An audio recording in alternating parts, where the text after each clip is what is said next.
Estamos de regreso en el programa Perspectiva, un programa para la gente inteligente como usted. Bueno, Ana Matilde, yo creo que merece un poco nuestra atención lo que ha ocurrido en la Comisión de Gobierno de la Asamblea Nacional. Hay dos proyectos de ley que fueron enviados a esta comisión, pero uno en particular eh, fue remitido por el procurador para tratar de obtener instrumentos para mejorar la investigación en los casos que ellos investigan. Y yo quiero aquí, primero que nada, quiero analizar el tema de las herramientas con las que cuenta el Ministerio Público para llevar a cabo su labor de perseguir el delito. Y quiero abordarlo desde una perspectiva más analítica, Ana Matilde, y es porque en otros países pareciera que la investigación criminal que llevan adelante los fiscales tiene muchas y mejores herramientas, incluso herramientas tecnológicas con las que Panamá todavía ni sueña tener. Entonces, aprovechando que estuviste en la Procuraduría, quisiera conocer qué visión tienes tú de el tema de este tema, pues las herramientas con las que cuentan los fiscales para llevar adelante su investigación, su propia formación, instrumentos legales, instrumentos tecnológicos. ¿Cómo ves eso? Tú sabes que básicamente lo importante, a mi juicio, de este proyecto, que era una ley general anticorrupción, es que el procurador agarraba herramientas existentes para otro tipo de delitos, ¿verdad? Herramientas que ya se han probado, que son efectivas en la persecución criminal. La interceptación puede ser el agente encubierto, puede ser la vigilancia, el seguimiento, o sea, una serie de herramientas de investigación que ya existen en el sistema, pero que están dispersas para otros delitos, y él las traía en un solo texto normativo que iba a permitir que los fiscales anticorrupción pudieran tirar mano de una ley, ¿verdad?, que les diera los mismos instrumentos, pero que quedara bien claro para todo el mundo que se podían aplicar. No es que ahora él no pueda hacerlo, pero va al debate y están dispersas por el código, etcétera. Eso con respecto a lo procesal, que es lo adjetivo del proyecto. Y el proyecto sustantivo, que era el de las penas, claro que hay un poco de penas ridículas que hacen que el tiempo de investigación se convierta en una espada de Damocles contra el investigador, y los fiscales quedan presionados contra el tiempo, que si no van y piden si no explican que es una causa compleja y el juez no se lo acepta, no les extiende el plazo de investigación. Entonces, algunas investigaciones se pueden caer, y definitivamente crimen organizado, o sea, la corrupción hay que verla como un delito ya de crimen organizado, porque hay muchos funcionarios públicos que se orquestan, que dependen de una red, no en una sola institución, sino de una red para poder cometer esos delitos.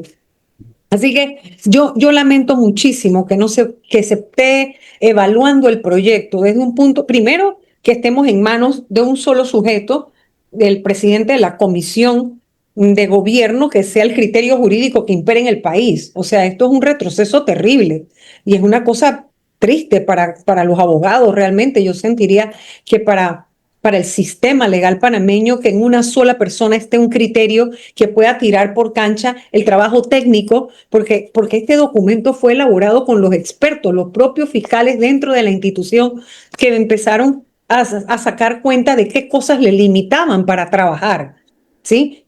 Hay una cosa que parecen olvidar los diputados, y es que estos instrumentos, como bien dices, sirven para investigar. Estas herramientas sirven para probar la culpabilidad, pero también la inocencia de las personas.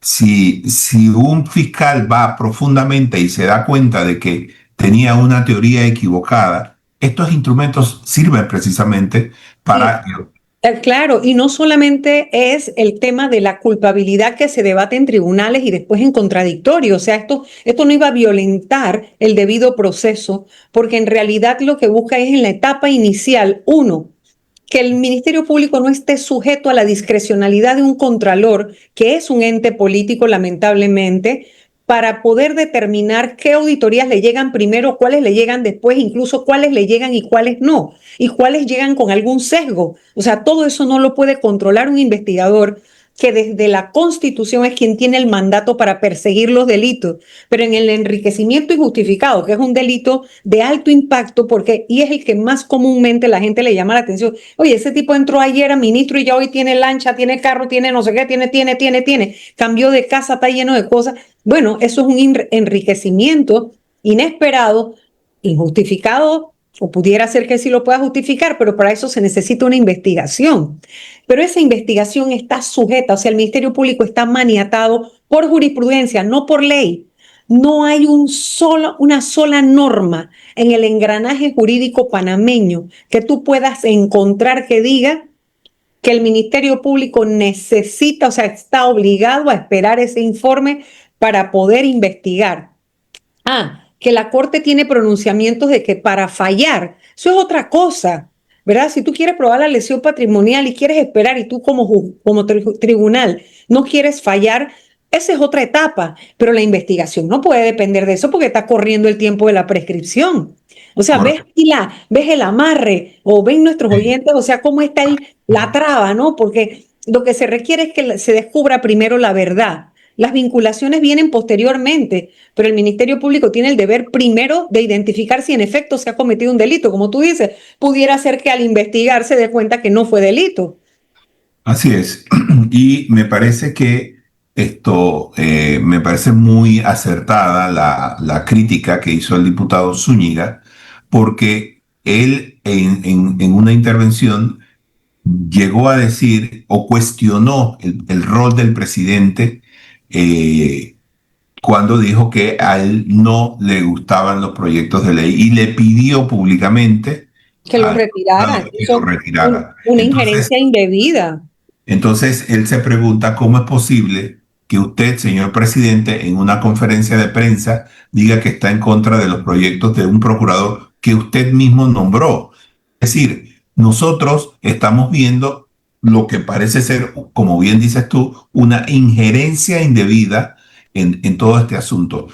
Y por el otro lado tenemos los criterios de los diputados.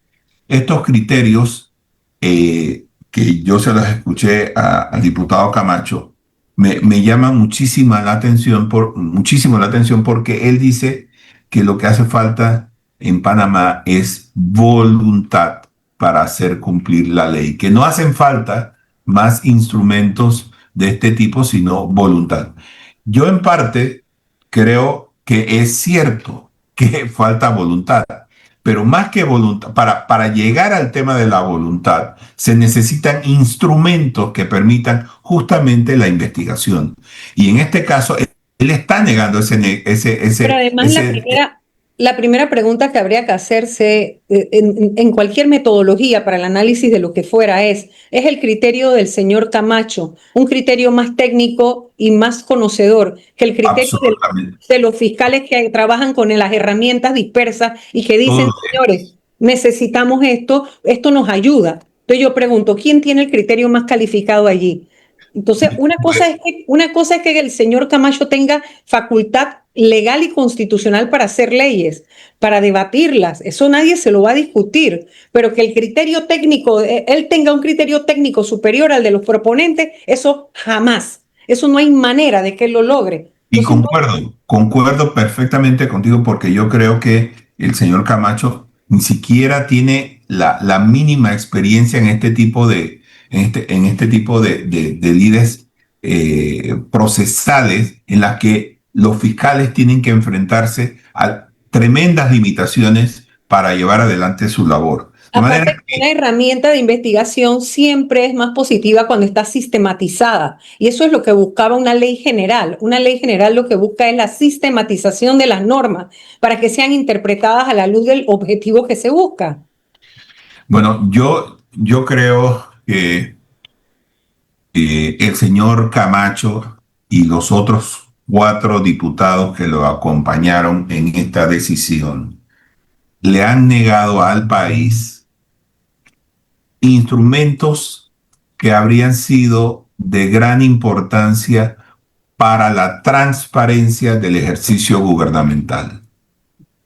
Esto nos dice a nosotros que existen intereses ulteriores de parte de los diputados para que la corrupción en Panamá no se investigue de la manera que debe hacerse. Es que sí, se convierte en una barrera, además del uso abusivo que hacen de las normas de lo que se conoce comúnmente como el RORRI, que es el Reglamento Orgánico del Régimen Interno, por sus siglas, que es la ley que rige el funcionamiento en la Asamblea y los debates. Yo creo que la norma en la que ellos se han apalancado, que es el artículo 147 del Reglamento Interno de la Ley Orgánica del o sea, es una norma que aplica en el segundo debate. Ellos ni siquiera lo dejaron salir del primer debate y no hicieron ningún debate, porque ¿dónde están las propuestas de modificación? A ver, si había algún artículo que le parecía que era excesivo, ¿por qué no hicieron una propuesta de modificación? Sí, vamos a seguir con esta discusión en el siguiente corte comercial. Les recordamos que este es Perspectiva, un programa para la gente inteligente como usted.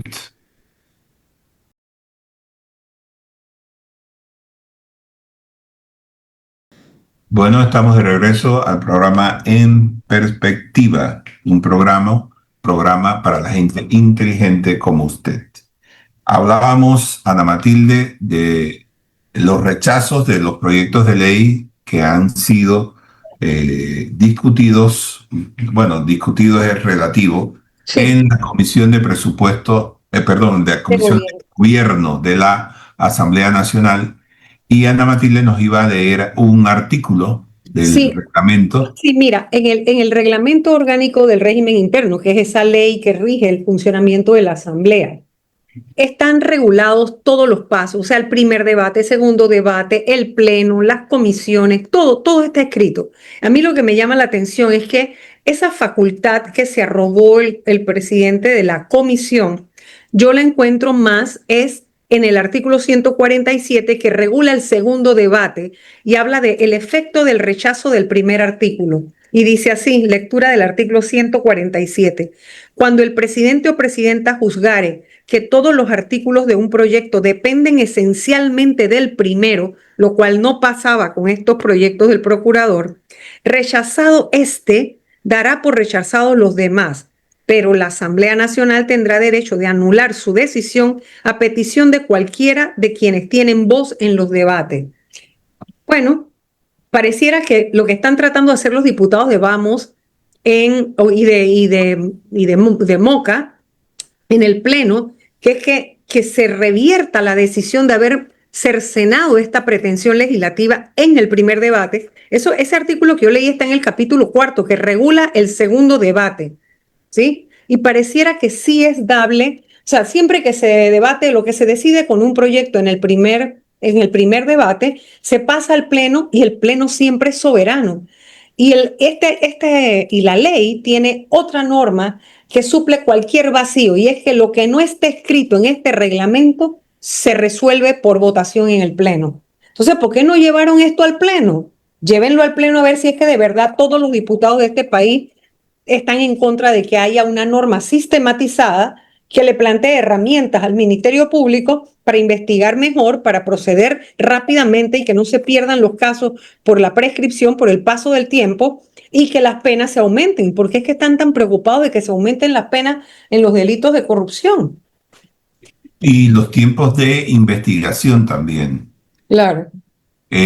Bueno, este proyecto, este rechazo que han sufrido estos proyectos de ley, que incluían, como bien decías, aumento de penas, aumento del tiempo de investigación, nuevos instrumentos, auditorías independientes, en fin, todo esto ha causado un Una rechazo. lucha de poder entre el Contralor y, o sea, están probando a ver quién tiene más presión y capital político. si el contralor o el procurador, porque el procurador en su proyecto, el Ministerio Público, porque esto no fue trabajado solo por él, lo que está diciendo es, señores, nos está haciendo perder tiempo valioso es que las propias instituciones, y quiero que sepas que ya hay fallos de la Corte en ese sentido.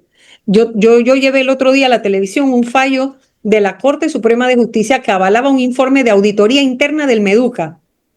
O sea, ya hay fallos de la Corte que dicen una falta, o sea, una lesión, se puede probar con la auditoría interna, si esa es la gente que tiene el contacto cercano con la comisión del delito. Entonces, ¿por qué el Ministerio Público, si no llega un informe de Contraloría, va a quedar maniatado para que se caiga un caso? Yo recuerdo, Ana Matilde, en el gobierno pasado, un informe de auditoría que se hizo en el Ministerio de la Presidencia y que detectó lo que pudo haber sido un fraude de casi $1 millón con el tema de los vales digitales. Mm. Allí habían suficientes pruebas para al menos iniciar una investigación eh, para dar con los implicados en esta trama de corrupción. Pero el señor Contralor, que estaba al frente en ese momento, el señor Solís, impidió que se hiciera tal investigación, alegando que como se había descubierto a tiempo lo que iba a ser un fraude, entonces no había habido una lesión al Estado y por tanto no merecía una investigación, cosa que me pareció a todas luces un disparate, porque creo que la estructura que generó este fraude quedó intacta y pudo haber seguido haciendo estos fraudes de manera sistemática con recursos del Estado en pandemia. Así que me pareció un asunto que merecía investigarse y que constituían las pruebas iniciales para el inicio de esa investigación. Claro. Y mira, te voy a leer aquí, la Sala Segunda de lo Penal, recientemente, esto no es viejo, está tratando de enderezar ese criterio.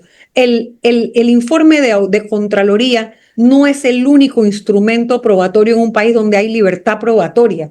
Mira lo que dijo la Sala Segunda de lo Penal en una sentencia de casación del 1 de marzo del 2023 relativa a un peculado culposo en la Caja de Seguro Social y citó un fallo y dijo así, abro comillas, importante resaltar que esta sala penal en fallo del 19 de febrero del 2021, bajo la entrada 372-18C, se pronunció respecto al valor probatorio de un informe de auditoría interna elaborado por auditores del Ministerio de Educación, determinando que el mismo era idóneo para acreditar una lesión patrimonial, aún sin la existencia de un informe por parte de la Contraloría General de la República.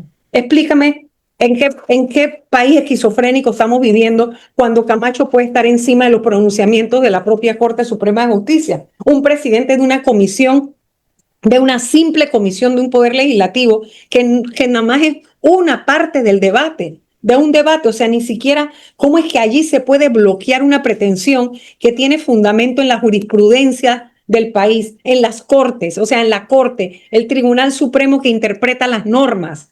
¿Cómo puede ser que el criterio jurídico de Camacho va a estar por encima de la propia Corte Suprema? En efecto, Camacho es uno de los cinco. Ahí también Ah, estaba. sí, pero es que eso era como eso, allá venía, y vino una directriz directa del presidente de la República, esos proyectos no me gustan y punto. Ahora analicemos por qué el presidente de la República dice que el proyecto no le gusta. ¿Qué hay detrás de esta opinión, digámosle así? Porque a mí me parece que de opinión no tiene nada, pero llamémonos de alguna forma eso, porque recuerdo que dijo, no me gustan este proyecto de ley y yo quisiera escuchar tu opinión sobre este tema, es decir, ¿por qué el presidente se opone a un proyecto de este tipo? La razón, yo no, tengo que especular, obviamente, yo nunca he tenido, ni creo que vaya a sostener jamás una conversación Bueno, una vez sí estuvo él cuando yo era procuradora, había ganado Martinelli y él estaba allí cuando el señor Martinelli estaba pidiendo a algún expresidente preso. La única vez que he tenido una conversación en la que ha estado José Raúl Mulino.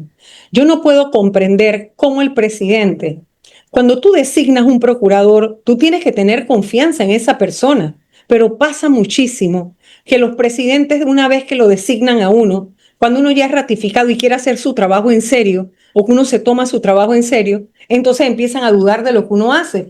Yo lo veo por la vía de que están pensando que es mucho poder para el procurador, pero si eso es lo que tú necesitas darle a un procurador es el poder para investigar, o sea, la libertad para que no haya nada que limite el trabajo del procurador en cuanto a la persecución criminal. Y te digo más, no hay que temerle porque todo, ahora que estamos en sistema penal acusatorio, yo te podría entender eso antes de la reforma, pero Ujú. con el sistema penal acusatorio no hay actuación del Ministerio Público que no tenga control jurisdiccional. ¿Qué significa eso? Que los allanamientos, las detenciones, las interceptaciones, ¿cómo te digo? Las entregas controladas, las vigilancias, todo necesita ir ante un juez de garantía. O pides permiso o explicas en 24 horas lo que hiciste y te lo tumba el juez de garantía. Sí, ya sea que tú incautes una cuenta, secuestres una cuenta, o sea, lo que sea que hagas que violente garantías fundamentales, tienes que ir ante un juez de garantía. Y ahí es donde venía mi debate, el que he tenido desde hace rato de que el Contralor se sacó su resolución. Le preocupa el poder que tengan los fiscales. El presidente los calificó como recua. Él dijo algo así como la Sí. recua de fiscales que quién sabe a quién obedecían, imagínate, pero no le preocupa un contralor que no tiene control jurisdiccional para secuestrar, para hacer secuestro de En patrimonial, efecto, de casas, carros, cuentas, etcétera. O sea, ¿en qué esquizofrenia de país estamos viviendo? Que un funcionario administrativo tenga mayores facultades o tenga facultades jurisdiccionales versus un funcionario que en la Constitución tiene mandato para perseguir el delito y que además tiene control jurisdiccional de los jueces de garantía en todas sus actuaciones. exacto. A mí me parece que eso justamente es abusivo para una autoridad administrativa porque si son los fiscales que tienen que someterse a la jurisdicción de un juez de garantía, entonces lo que hace este señor es tomarse esas mismas atribuciones que antes tenían los fiscales y hacerlo él por su propio... Y que además no se le ha dado por ley. No te olvides de algo, el procurador se fue a la asamblea a llevar un proyecto de ley por lo menos para tratar de tener herramientas dispersas sistematizadas, ¿verdad? Porque él no está inventando normas.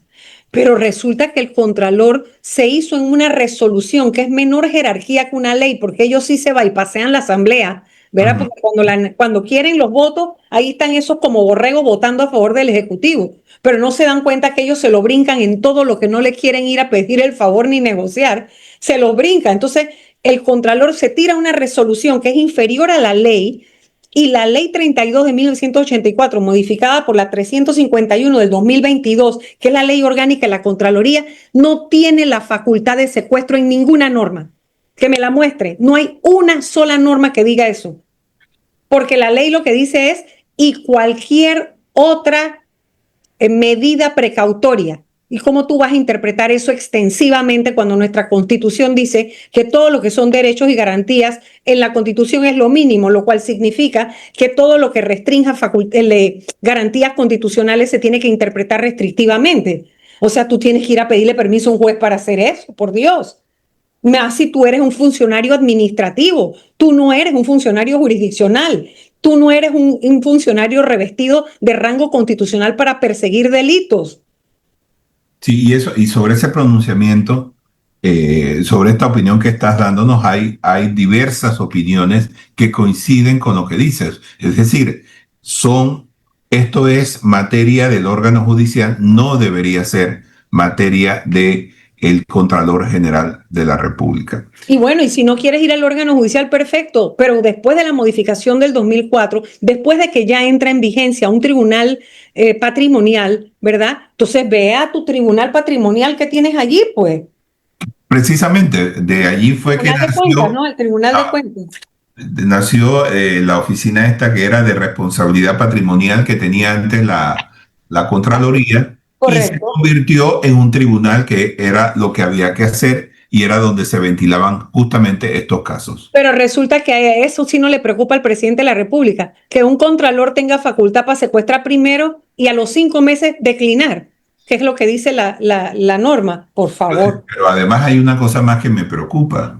Estas cosas que ahora están en vigencia, si se llegan a aplicar cuando se termine el gobierno y entre uno nuevo, si se lo aplican a ellos mismos, entonces los oiremos hablar de falta de Percepción. debido proceso, empezarán con la llorada porque han abusado de esos instrumentos que ellos mismos crearon. Es que no se dan cuenta de que estas cosas que ellos crean ahora pasado mañana se las aplican y entonces ahí van a venir con demandas de inconstitucionalidad y un montón de cosas más, pero es su propia responsabilidad lo que lo... Claro, porque todas las democracias se debilitan en la medida que se legisla para personas y no para instituciones. Tú debes fortalecer instituciones cada vez que normas, que haces normas. Tú no debes regular en función del perfil del funcionario que tienes ahora porque los funcionarios somos pasajeros. Mira, ahí está, por ejemplo, la ley del Consejo de Seguridad, una ley que era muchísimo más completa cuando fue creada en tiempos de Endara. Llegó el presidente Martinelli, la tumbó y creó su propia ley a su medida. Y a pesar de que han sido criticadas, sigue subsistiendo en este momento. Y ya sabemos cómo fueron abusadas, ¿no? ¿Y usadas para qué? En efecto, bueno, nos iremos a un cambio en este momento. Recuerde, está en sintonía de Perspectiva, un programa para gente inteligente como usted.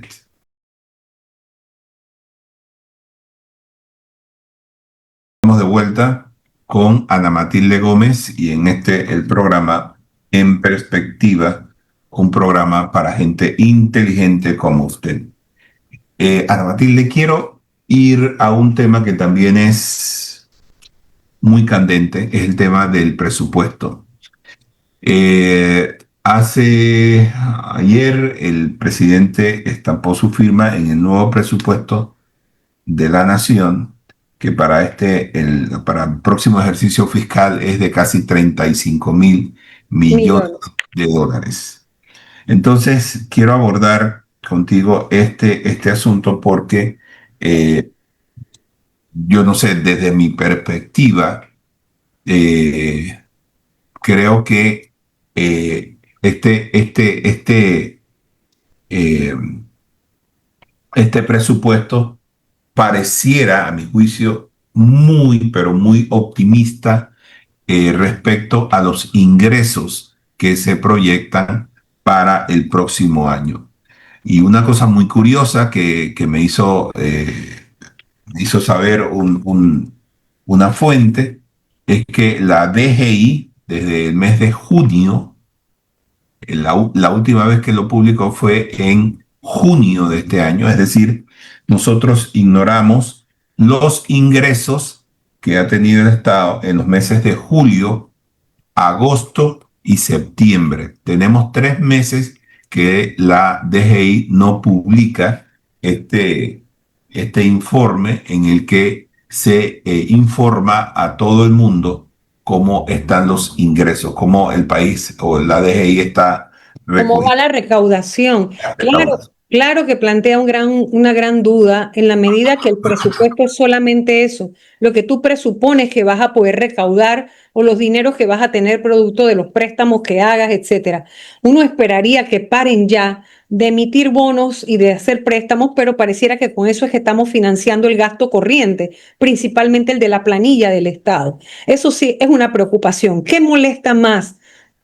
A mi juicio, Rolando, yo creo que la gente decente de este país, con que está asqueada y muy decepcionada de lo que está pasando en el MEF, es que frente a un país que está con un endeudamiento que ya casi rondea los 58.000 millones de dólares, ¿no? Ya casi la deuda pública está ahí. Cada vez que emites bonos, está bien, no impactas el déficit, pero sí generas deuda. O sea, disfrazas en el momento porque está bien, tu déficit no se desbalancea, no te aumenta, pero ese bono hay que pagarlo, esos intereses hay que pagarlos, así que allí hay Correcto. deuda.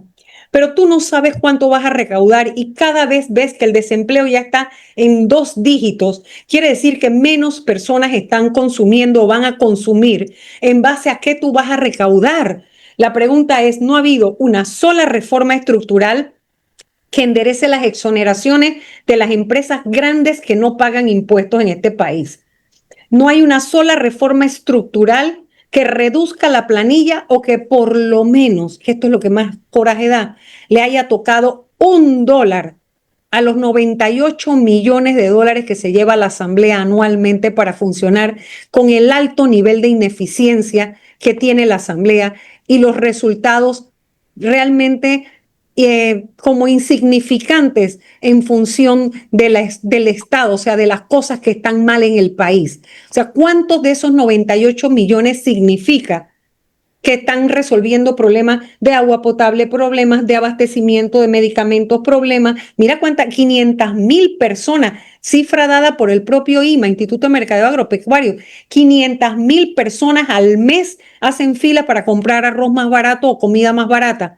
Quiere decir que 500.000 personas al mes pasan hambre en este país. Y mira, una cosa que no debemos olvidar, e insisto en cada vez que puedo, es que el gobierno, y no es un mal de en particular, sino que en los últimos gobiernos no ha habido, no le han puesto, a pesar de que están prometiéndonos en todas las campañas presidenciales, nos prometen que la educación es esencial para el país. Yo ayer estaba leyendo una noticia en la que se informaba de que el 72% de los panameños carecerán de las competencias para los trabajos que vienen en el futuro.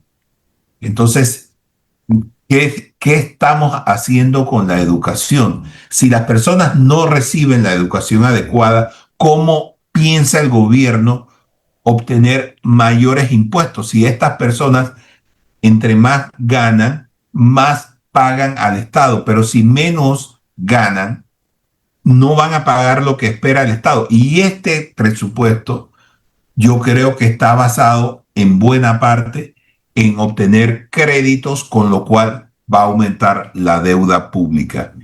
Y no vemos absolutamente un solo movimiento para que los trabajos, la demanda que va a exigir el mercado sea satisfecha con mano de obra profesional panameña. No lo existe. ¿Qué va a pasar con esto?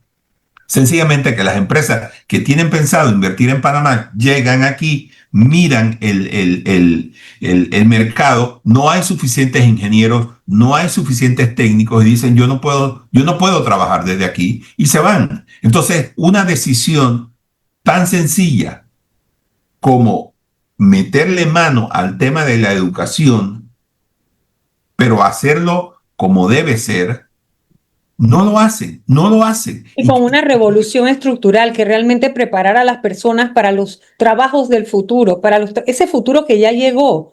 Decía Winston Churchill, imagínate, Winston Churchill, ¿desde cuándo? Decía, los imperios del futuro son los imperios de la mente. Bueno, ya ese futuro y requete llegó hace rato está lo digital. Y si bien es cierto que lo digital en un momento se pensó que no iba a reemplazar al humano, porque no podía pensar por sí solo, porque tenía que ser alimentado por humanos, etcétera. Bueno, ahora la inteligencia artificial demostró que no es así, que hay trabajos que son totalmente programados, o sea, que se meten varias variables y sale una fórmula que te la puede dar una inteligencia artificial. Correcto. Bueno, este es un tema que indudablemente despierta pasiones porque no, lo que nos dice este presupuesto es que hay dinero, pero las prioridades están puestas no sé dónde, porque las cosas que necesita el país no Bueno, las ¿dónde está. están las prioridades? En una villa diplomática, en comprar aviones para un país que no tiene ejército, a un hospital de perros cuando el de los humanos están cayéndose. O sea, ahí están las prioridades en los negocios. en los negocios. Así que hay mucho material para discutir con el tema del presupuesto, con el tema de las prioridades del gobierno, pero desgraciadamente pues hemos llegado al fin de este programa en el día de hoy. Agradezco tu presencia, Ana Matilde, No, gracias a a ti. todos y a todos nuestros escuchas que han estado acompañándonos a lo largo de esta hora. Así que los esperamos mañana en una edición más de En Perspectiva, un programa para gente inteligente como usted.